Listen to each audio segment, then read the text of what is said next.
Hey there, Nation, and welcome to the show where we help you to play miniatures wargaming on a budget. It is I, Commander Cheapskate, and we are back in an episode of Way of the Warband. This series is dedicated to helping brand new players to Mordheim build their starting rosters and learn more about the game mechanics of their favorite warbands.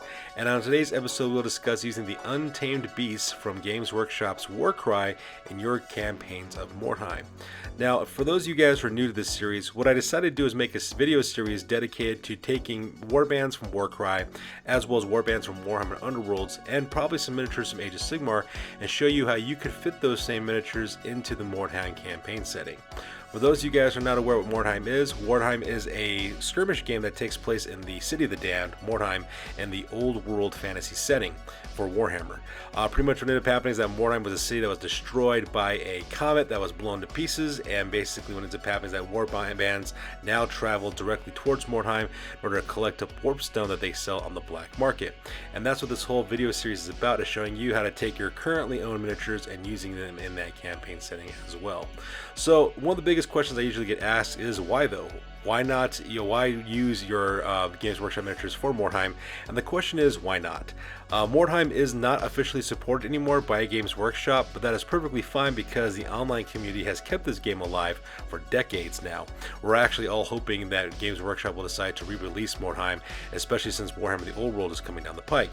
So because it's an unofficial game, you can pretty much do whatever you want in order to field your warband, and using miniatures from other product lines is a great way to do that. After all, if you can play multiple games with the same set of miniatures, then you are currently winning, in my opinion, the cheapskate game when it comes to saving money on the miniatures wargaming hobby. And probably the most important reason why is because Mordheim is an absolute blast to play. It's the grimdark of fantasy, like it's Necromunda but fantasy. There's a lot of role-playing elements on it. You can develop your warbands and develop your fighters over time, and it's an awesome way to do that. So because this video will be a little bit more of a deeper dive, I will put timestamps down in the description box below so that way you can navigate to the parts of the video that interest you the most. So that being said, let's talk about how you will be using your Untamed Beasts from Warcry in your campaigns of Mordheim. Alright, so when it comes to your Untamed Beasts, I suggest that you use your Untamed Beasts to play a Norse warband. You can find these rules from the Mordheim Unofficial Rules version 2.1. You can download this for free from Google. Just type in Mordheim Unofficial Rules 2.1. You'll probably be taken to the Broheim webpage, which is a wonderful community full of a lot of information about Mordheim, and you could use these Untamed Beasts to represent the Norse warband. Norse warbands are very brutal, close combat oriented warbands. They do really well in close combat as well, but at the same time they're not limited to just close combat. They do have some few shooting elements in their game and their warband as well that you could use to help dominate the long distance game. At the same time, you could also field hordes of wolves as well as marauders in your gang to help dominate on the battlefield as well. So what we're going to do is we're going to go through each of the different fighters with heroes as well. Alright, so first of all, let's start with your leader, who is the Jarl. The Jarl is going to cost your warband 70 gold crowns in order to recruit this character as well. For their stats, they have a movement characteristic of 4 inches, 4 up weapon skill, 3 ballistic skill. They have 4 strength, 3 toughness, 1 wound, 4 initiative, 2 attacks, as well as 8 leadership as well. Now, this character also comes with a special rule called Leader, which means that any models within the warband within 6 inches of the Jarl may use his leadership instead of his own as well. Now, the Jarl is an excellent close combat fighter, and he's also got really good stats to help him to inflict wounds upon your enemies. So my suggestion is that you actually pair the Jarl with the more vulnerable members of your warband. Primarily, those are going to be your bondsmen. Think of bondsmen as kind of like being the juvies of your warband, and have you pair up with your Jarl and have them protect your Jarl from harm. At the same time, your Jarl can also give them boosted leadership characteristics as well. And you must have at least always 1 Jarl in your warband, so that's something to bring up. The next hero you can have in your warband is called a Berserker. You can have anywhere between 0 or up to a maximum of 2 of these Berserkers. They cost 50 gold crowns in order to recruit these guys, and for their stats, they have movement characteristic of 4, weapon skill of 4, ballistic skill of 3, a 4 up strength, as well as 3 toughness, 1 wound, 3 initiative, 1 attack, as well as 7 leadership. Now what these guys have is known as the Berserker skill, which means they're subject to frenzy as detailed in the psychology section of the Mordheim Rulebook. What that basically means is that you have to take a leadership test to see if these guys actually, go full full-blown frenzy and just charge randomly at the closest enemy to you. And if you do pass your leadership test, they don't do that, so that's perfectly fine. But when they do get in close combat, though, they double their attacks, which is really, really good. And so because of that, these guys can be really excellent, especially if you pair them up with really powerful weapons, so that way they can just curb stop your opponents and absolutely destroy them. However, with their average leadership score, though, they could be lured away into traps that your enemy could set up. Your enemy could set up like a pretty weak fighter that would make your Berserker fail their frenzy test, so that way they charge that weak fighter only to be swarmed by stronger fighters to be killed. So make sure you keep that in mind if you decide to recruit Berserkers in your gang. Now, another fight that you have as well is the Wolfen. You can only have one of these guys or none of them in your warband. The Wolfen cost 90 gold crowns. They have movement 6, so they're very, very quick, with weapon skill 4, but 0 ballista skill. They have 4 strength, 4 toughness, 1 wound, 4 initiative, 2 attacks, as well as 7 leadership. Now, in case you're wondering what the Wolfen is basically just a mutated human being who is more wolf than human being. Think of it like a giant werewolf for all intents and purposes.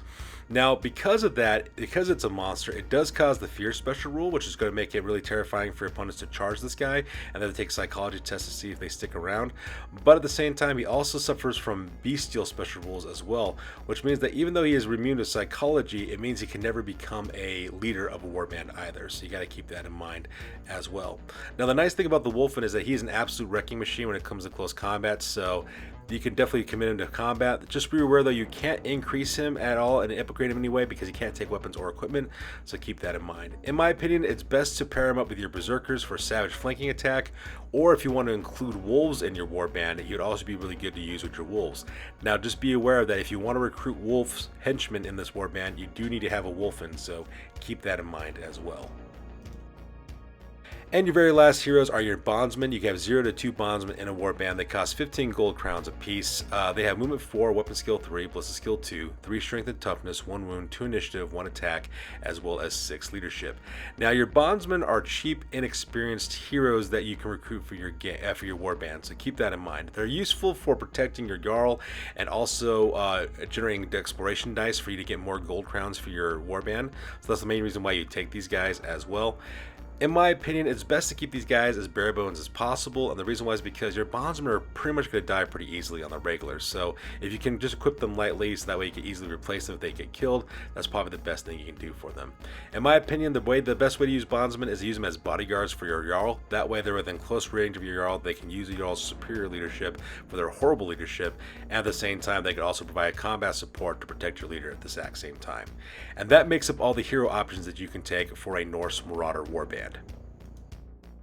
So now that we're done talking about the heroes of the warband, let's go ahead and talk about your henchmen. So you can have as many marauders as you want within your warband, so long as you don't exceed the 15 miniature maximum. Marauders cost 25 gold pieces to recruit. They have movement characteristic of 4, weapon skill of 4, ballista skill 3, 3 strength and 3 toughness, 1 wound, 3 initiative, 1 attack, as well as 7 leadership. Now, marauders are good close combat fighters, especially since they have weapon skill 4, so equip them accordingly. Give them swords and axes so that way they can charge into your enemy. Now, they can't take any shooting attacks besides throwing axes, so keep that in mind with them. And in my opinion, even though they're really useful for close combat, I feel there's another type of henchman called the hunter that's more important. I suggest you recruit as many hunters as you can for your warband up to the maximum allowance, and then whatever you have left over, then start recruiting marauders, because marauders can't take shooting attacks while hunters can, and hunters are no slouches in close combat either. So that is the marauder henchman for your warband. Your next henchman is the hunter. These guys cost 25 gold crowns apiece, and you can only have a maximum of 5 hunters in a warband as well. For their stats, they have movement 4, weapon skill, ballista skill, strength and toughness of 3, 1 wound, 3 initiative, 1 attack, as well as 7 leadership. So these guys are very average with their stats, but the reason why you take these guys is because you're allowed to purchase bows for your warband for your hunters. The Norse warband is notoriously low on shooting options. Most of the time, most of the fighters can take throwing axes, which count as throwing knives, which means you can only throw twice as far as your strength characteristic, so you don't have anything really beyond maybe 6 to 8 inches in range for shooting attacks. That's why bows are so nice, and why, in my opinion, the hunters are the better fighters to have for this warband, because it makes your gang a little bit more, your warband a little bit more balanced. So what I would suggest you do if you decide to take hunters is to take the maximum amount as soon as possible, all the way up to 5, and then divide whatever's left over for your warband between wolves as well as marauders, and that is of course assuming that you have a wolfen in order to recruit wolves. And since we're on that subject, let's go ahead and talk about the wolf henchman next. So wolves, you can take anywhere between 0 to 5 wolves in your warband. They cost 15 gold crowns apiece. They have a movement characteristic of 9 inches, a 3 weapon skill, 0 ballistic skill, 3 strength and toughness, 1 wound, 3 initiative, 1 attack, as well as 5 leadership. They are animals, so because of that they cannot gain any experience or be upgraded as the campaign develops, so do keep that in mind if you decide to use these guys.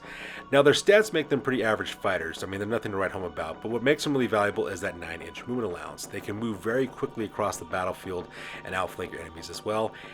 But like I said, they are animals, they don't gain XP, they can't upgrade, you can't buy equipment for them, so keep that in mind. And also, if you want to recruit wolves in your warband, you must have a wolfen in your heroes. If you don't have a wolfen, you can't recruit wolves, so keep that in mind as well. So now that we're done talking about the heroes as well as the henchmen of the warband, let's go and talk about your 500 gold crown starting roster, so that way you can take your Untamed Beasts and use them in your games of Mordheim.